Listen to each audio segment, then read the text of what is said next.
Breaking news. I feel like I have to say this and get this out of the way now, because I'm gonna go more in depth in it at towards the end of the chapter. But I think Endeavor may have dropped the ball here, and hopefully you all have read the chapter already, so you might be in agreement with me. But I don't think Endeavor should be at the hospital. I think he should actually be in the forest with everybody else. But I'll get into that later on in this chapter review. I just wanted to get that off my chest right now at the beginning, because it's been weighing on me since I read the chapter. I just read the chapter, and I just don't think he should be there. But we'll get to that later. If you are new, go post ultra and smash that subscribe button. It lets me know that you're rocking with the content that I put out here on this channel. And without further ado, let's get into this review.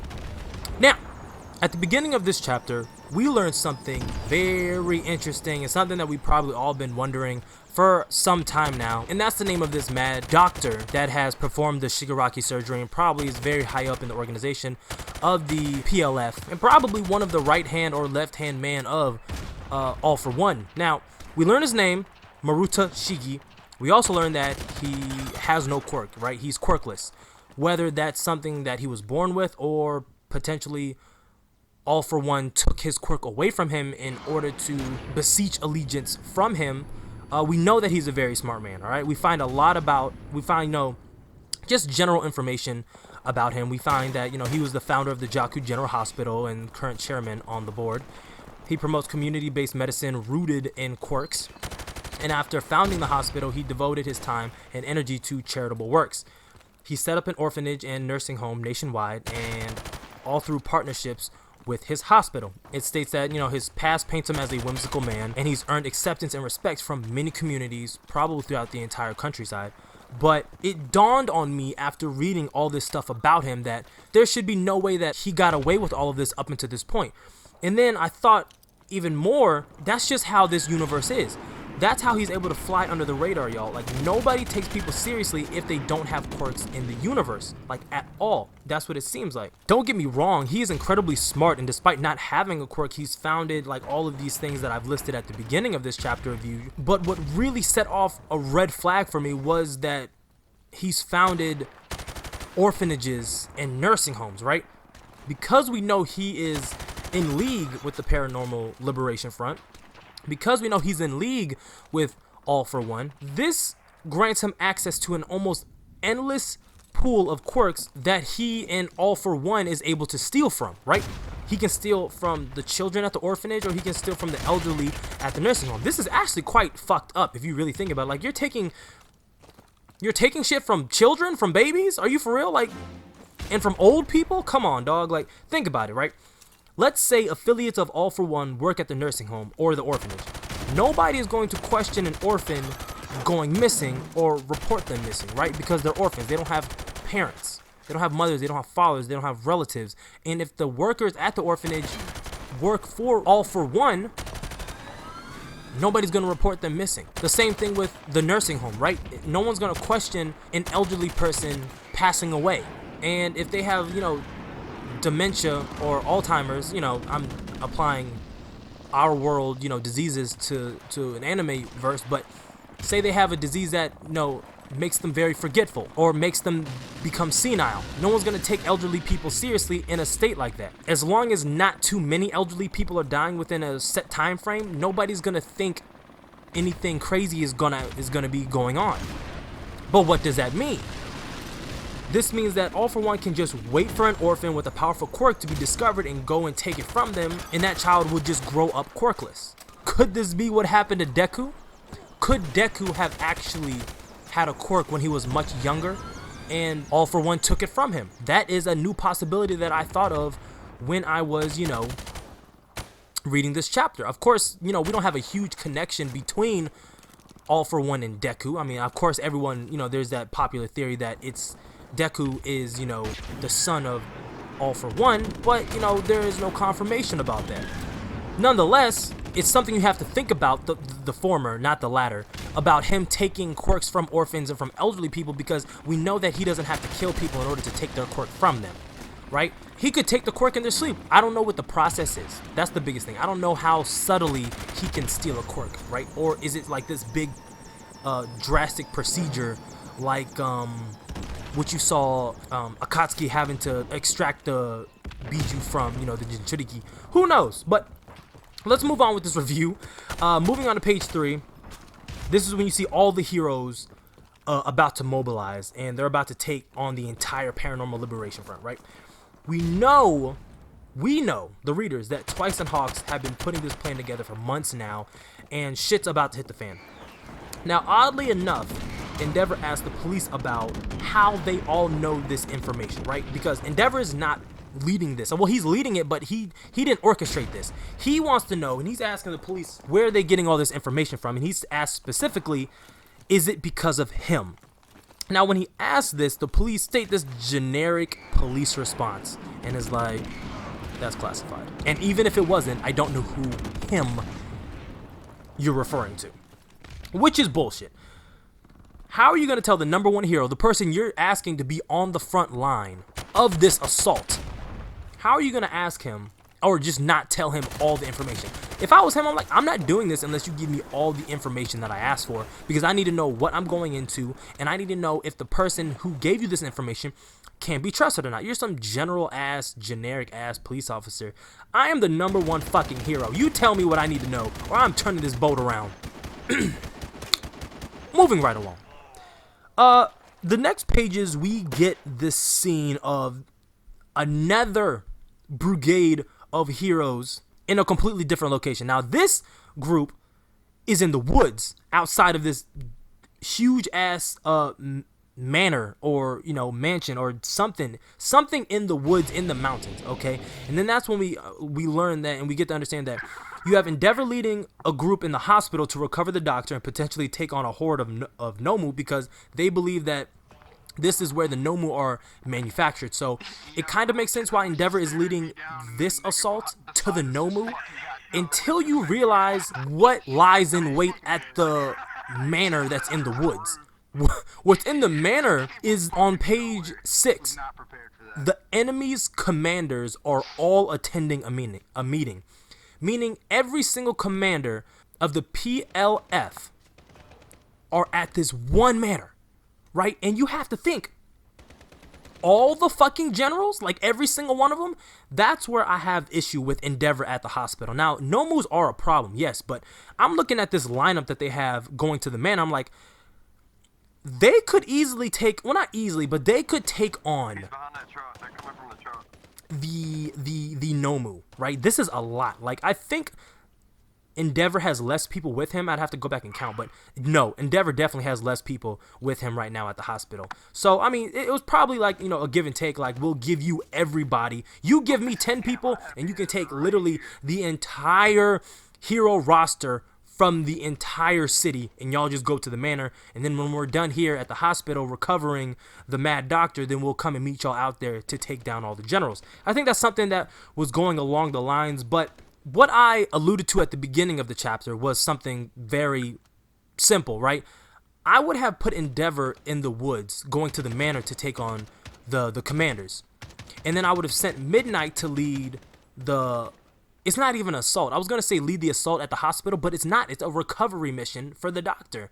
I would have had Midnight use her ability, because, you know, she has the ability to put people to sleep because she emits this mist or this gas from her body that, well, you could have just had Midnight pump that mist through the ventilation system at the hospital to put the entire hospital to sleep, including the doctor. We know he's quirkless. He literally has no defense against somebody with a quirk. Now, this could have changed if All For One gave him a quirk. You know what I mean? Like, that's a possibility. Maybe on paper it says he's quirkless, but he might have a quirk and just never reported it, because why the fuck not? You know what I mean? Like, keep flying under the radar. He couldn't, even if he wanted to, because who else could have gave him a quirk? You see what I'm saying? It's one of those types of situations. Nevertheless, we're going to go ahead and we're going to flash forward to pages 8 and 9. And this is where we have confirmation that every one of the Paranormal Liberation Front's buildings in the entire country is surrounded by heroes, and war is brewing. Like, this is about to be an all-out battle. War, maybe not. Battle, yes. I mean, it might as well be, because no, it is, because if they're about to take on the entire Paranormal Liberation Front, then this is a war. You get to the later pages and panels, and you have civilians remarking on the fact that they don't see any heroes. Like, all the heroes are gone at this point. They don't know where they are. They don't know what's going on. And you get this shot of one hero. You'll have to forgive me because I don't know this man's name. He looks like a duck. But they notice that there's this one hero, and he's like, you go to page 13, he's like, what's going on here? That's when you see Death Arms appear out of nowhere. He puts his arm around this dude, and he was like, what's going on? And he has this surprised look on his face, and that's when Death Arms is like, you're the only one out of the loop, you backstabbing liberation nut. And so we know who the informant is. We know that they know who the informant is, and they purposely left him out of the loop. They was like, yo, Death Arms, take this man out, tie him up, lock him down, throw him in jail, and then get out there to, well, wherever Death Arms has to go. But you get these nice shots on page 14 of all the heroes lined up and in position. They get the call. They tell them, we're moving in. That's everybody's cue to get into their position. You see Deku, you see Bakugo, you see Shoto, all of Class 1A, and the first years, second years, and third years, they're doing their thing. Endeavor storms into the hospital. You got the kids cheering, oh my God, it's Endeavor! And then you have everyone being instructed outside of the hospital. Maruto Shiga is none the wiser. He's just walking down the hall. It's just coincidence that he happened to be in on the hospital today. Well, it's not coincidence. They timed it to where they would storm the hospital when he was there. And you see him going, what it looks like is he's going down to the secret base that's only accessible to him. That's not even on the blueprints of the hospital. He's going down there. Endeavor's walking up behind him, and he just remarks, he's like, so you're the one, the man behind the Nomu and All for One's hand. Shiga is shooketh, right? Because the jig's up. Now, his expression on his face makes me think that he doesn't have a quirk at all, but that could just be out of sheer surprise, because this probably came out of nowhere. But Endeavor is playing no games with this man. Like I said, that's the end of the chapter. That's the last page. You know, February 9th is when the next chapter comes out. But wow, I'm really curious. Like, I don't even care about the hospital at this point, unless he hits a button which trigger all the Nomu to activate. Then they have an entire Nomu battle going on at the hospital. I don't see that going well. Endeavor doesn't have the best track record against powerful Nomu, but with the commanders being attacked, the hospital going down, I mean, the Nomu base is compromised regardless. So anyway, no matter what, they're gonna have to rebuild and start over with all the Nomu. Yeah, they have to start over at the hospital. Even if Shiga escapes, they have to start over. They can't use the hospital anymore, which means they have to get a new base of operation. And when you're talking about moving a base that large and also medical equipment, that's not something that's going to be easily obtainable for anybody. I don't care who you are. And making it worse, Shiga no longer has a cover, so he can't operate out in the open like what he has been doing for all this time currently. Now, what's going down with the commanders? My God, I am nervous. I am really nervous, okay, and excited at the same time. But like I said, that is the chapter review. If you made it to the end, thank you for rocking with me. Like I said, I would have had Midnight at the hospital just pump the ventilation full of that mist that she's able to produce that puts people to sleep. Put everybody to sleep in the hospital, no casualties. There would have been no chance for Shiga to activate any sort of defensive measure, or activate the Nomu, or call anybody, or even try to contact somebody. I'm sure he might, you know, he's an evil scientist. I'm sure he has a button that nigga can press that just shuts down the whole hospital, or some DEFCON activation code that makes the entire hospital blow up, and Endeavor's gonna be left with an ultimatum. Oh, you can either capture me or you can save everybody in the hospital type bullshit. You know, Hirokoshi took a lot of inspiration from, you know, Western comics, and Western comics are famous for giving the heroes the ultimatum: capture me or save the entire hospital. The bomb is on the roof, you gotta be able to deactivate it, some shit like that. I don't know. The most logical thing would have just been to get Midnight in there and then throw him in jail. He's quirkless. Throw him in regular prison. Call it a day, and everybody get to fight the commanders. But we're gonna see next chapter what's gonna go down. Like I said, thank you for rocking me. If you made it to the end, comment on the video, rate the video, share the video, like the video, and like always, keep it safe and rapid tight. I'm out. UAV is out of fuel. Returning to resupply.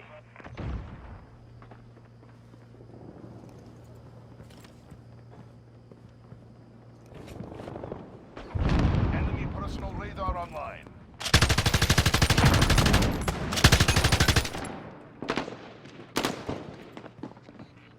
This is Falcon 3-0.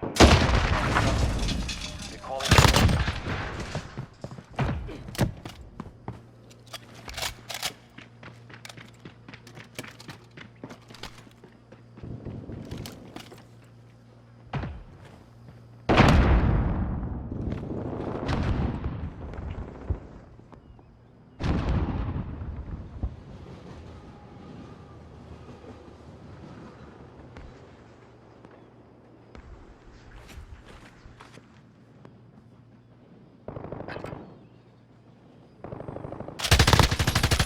Enemy cluster strike incoming. Take cover.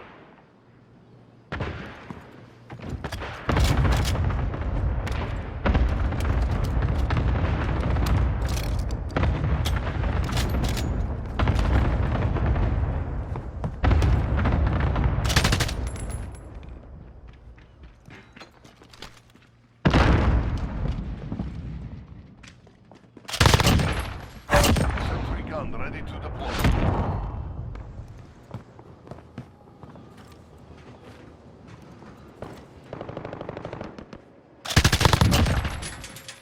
Enemy UAV overhead.